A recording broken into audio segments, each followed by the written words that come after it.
بسم اللہ الرحمن الرحیم۔ السلام علیکم۔ عباسیہ حکومت کے آخری دور میں ایک وقت وہ آیا جب مسلمانوں کے دارالخلافہ بغداد میں ہر دوسرے دن کسی نہ کسی دینی مسئلے پر مناظرہ ہونے لگا۔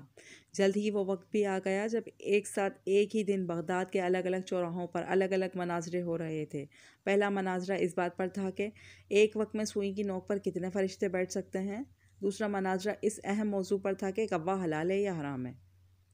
تیسرے مناظرے میں یہ تکرار چل رہی تھی کہ مسواک کا شرعی سائز کتنا ہونا چاہیے۔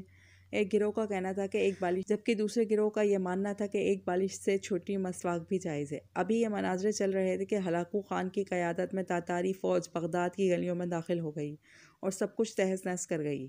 مسواک کی حرمت بچانے والے لوگ خود ہی بوٹی بوٹی ہو گئے۔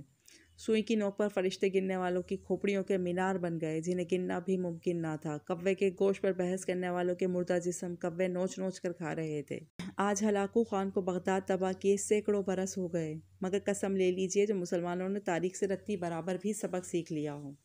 آج ہم مسلمان پھر ویسے ہی مناظر سوشل میڈیا پر یا اپنی محفلوں، جلسوں، مسجدوں کے ممبر سے کر رہے ہیں کہ داڑھی کی لمبائی کتنی ہونی چاہیے، یا پھر پاجامے کی لمبائی ٹخنے سے کتنی نیچے یا کتنی اور شرعی اعتبار سے ہونی چاہیے۔ مردہ سن سکتا ہے یا مردہ نہیں سن سکتا، امام کے پیچھے سورہ فاتحہ پڑھنا جائز ہے کہ نہیں، قوالی اور مشاعرہ کا کرنا ہمارے مذہبی فرائض میں شامل ہونے لگا۔ فرقے اور مسلک کے ہمارے جھنڈے بردار صرف اور صرف اپنے فرقوں کو جنت میں لے جانے کا دعویٰ کر رہے ہیں، اور دور حاضر کا ہلاکو خان ایک ایک کر کے مسلم ملکوں کو نیست و نابود کرتے ہوئے آگے بڑھ رہا ہے۔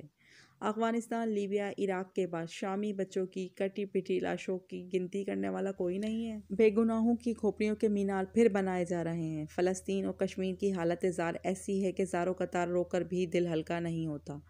آدم علیہ السلام کی نسل کے نوجوانوں، بوڑھے اور بزرگوں کی لاشوں کو کوے نوچ نوچ کر کھا رہے ہیں، اور حوا کی بیٹیاں اپنی عصمت چھپانے امت کی چادر کا کونا تلاش کر رہی ہیں۔ جی ہاں، اور ہم خاموشی سے اپنی باری آنے کا انتظار کر رہے ہیں۔ اگر ہم انہی بے معنی باتوں میں الجھے رہے تو دشمن نے یہ نہیں دیکھنا کہ کس کی داڑھی چھوٹی ہے، کس کا پاجامہ ٹخنوں سے نیچے ہے۔ جنگ میں دشمن کی گولی شیعہ، سنی، دیوبندی، اہل حدیث، حیاتی مماتی کا فرق نہیں کرتی۔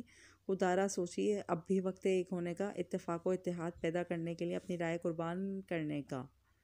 واللہ اعلم۔